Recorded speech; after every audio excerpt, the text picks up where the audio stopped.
Welcome back to Game-Based Learning in the World Language Classroom. The why, what, and how. We're on section 3 of my book, The How, where I show you some of the games that I use in class. I'm Madame Sensei. I teach Spanish, French, and Japanese to high schoolers out here in the beautiful Pacific Northwest. If you want to help me tweak these games, come up with new games, have fun with games, talk to me at the Minecraft Education Ambassadors or the Minecraft Teachers Lounge, the Duolingo Educators Network, and I'm going to be talking about that a lot more, Roxem, or studio-nemo.com.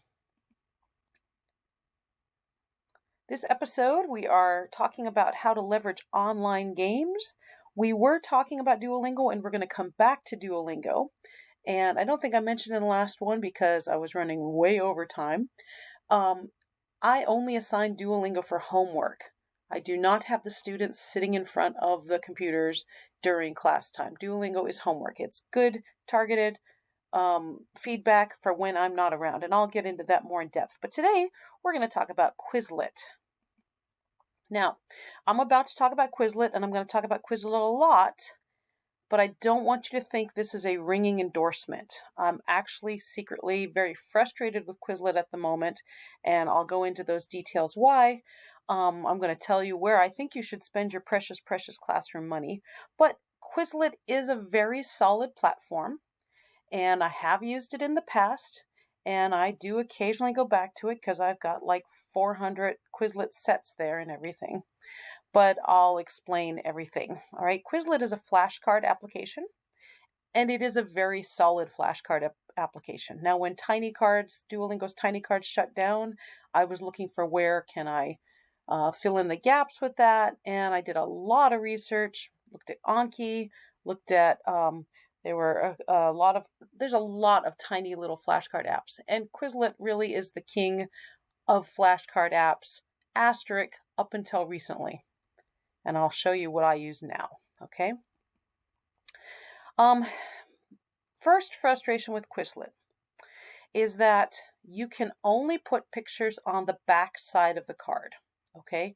So when the students look at this deck, the very first thing they're going to see is whatever you've written on the front, the phrase, okay? Because I'm trying to keep my students all in the target language. I don't want the translation. And the pictures on the back side. It doesn't really make any sense to be looking at él está contento and then have the picture in your mind.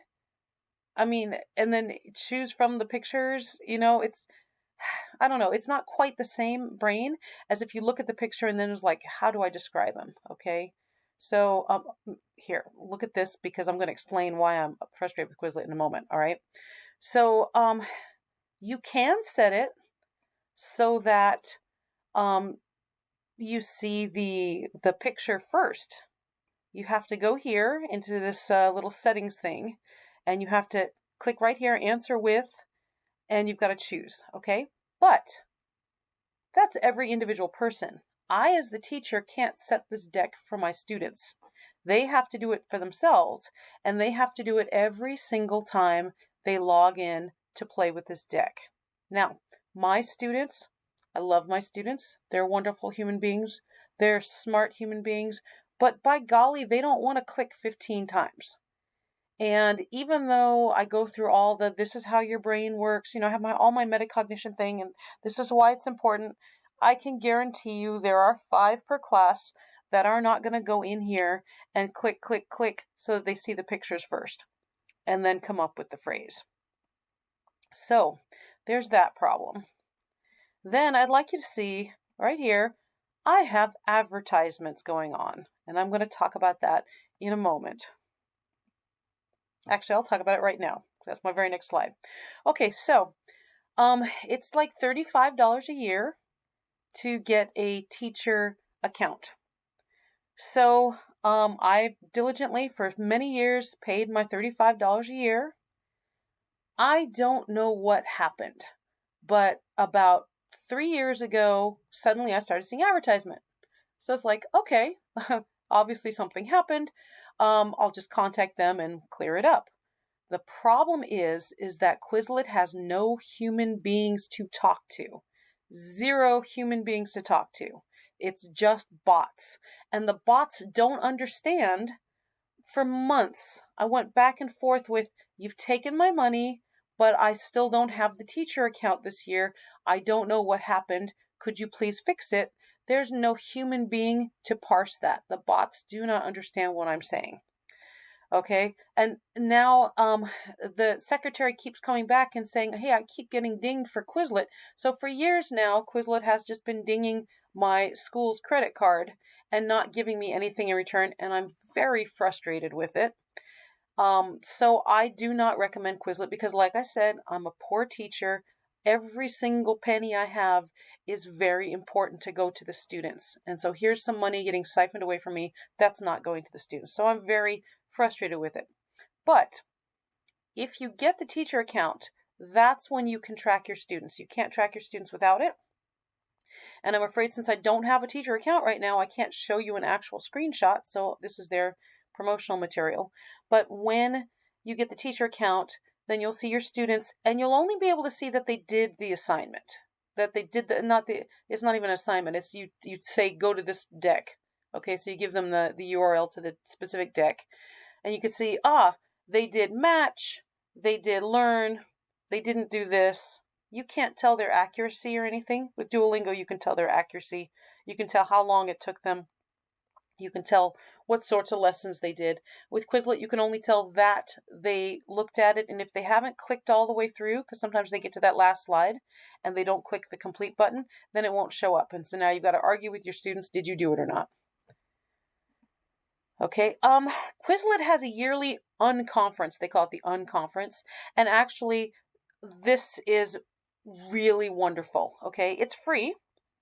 For a while when they were taking my $35, I was like, okay, well, at least I'm getting the unconference, which is free, but it's so good. I don't mind paying for that, the $35. It is a really good conference. So I highly recommend you go to that.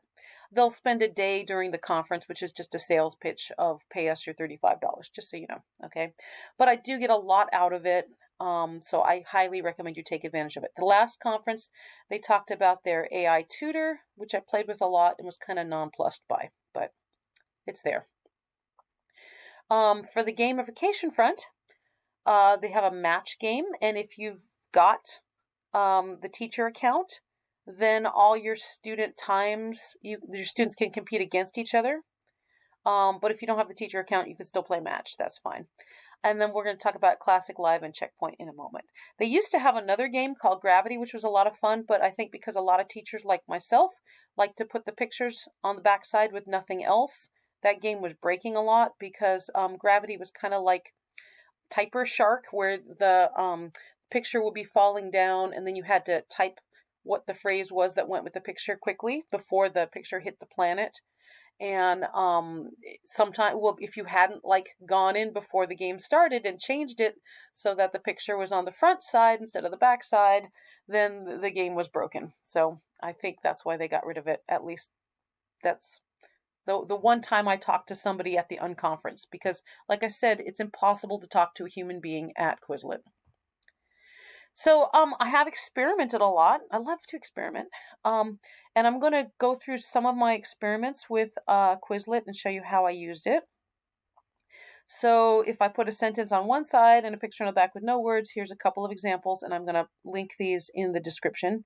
And then in the next episode, I'm going to show you more examples of different experiments I've done, because I've done a lot of different experiments. You can do a lot of things with these flashcard apps. It's just a matter of getting to know them and playing around with them. Okay, so in our next episode, I'm going to dive more into this and talk more about the competitors to Quizlet and everything, and more leveraging online games. So I hope to see you there.